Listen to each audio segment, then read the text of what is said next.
In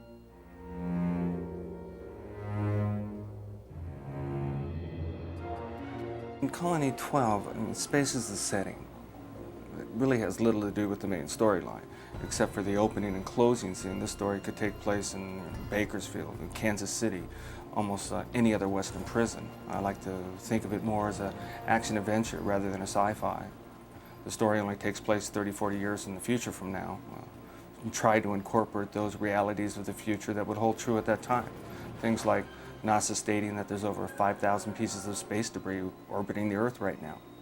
You know, large portions of that debris are made up of precious metals, gold, silver, platinum, even diamonds.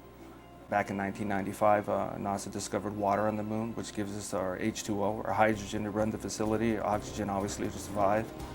And I think our justice system has been pulling away from rehabilitation towards punishment and time served for several years now. It's almost every other day. There's articles in the newspapers about prison guards setting up fights, prisoners being shot, guards and their superiors being taken to court. It's not too far-fetched of a story. Any script, what really drives the story are the characters, like the warden. Here's this well-educated, well-bred man who happens to be insane with his bizarre sense of humor, in the mold of Hannibal in Silence of the Lambs. He enjoys the finer things in life, including pretty women, but not sexually. He more for trophies for his ego or to have by his side.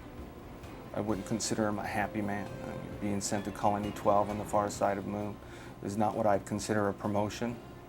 In return, he takes out his frustrations on the prisoners, with his demented little games that he's really quite proud of.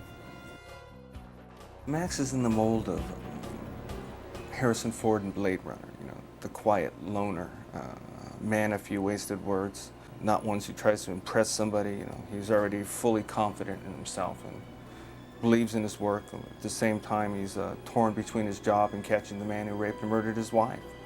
Sarah's far from being the typical prisoner up there. I mean, she's beautiful, but with a hard edge.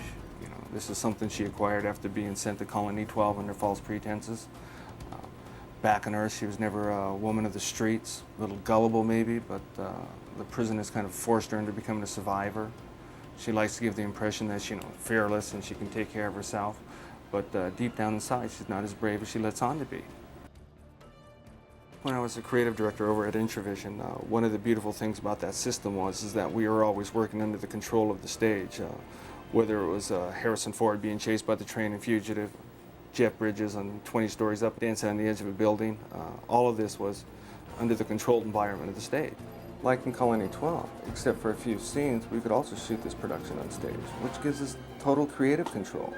I can concentrate on working with the actors and their performances and not worry about the problems that come with location. Colony 12 has a good cross-section of characters.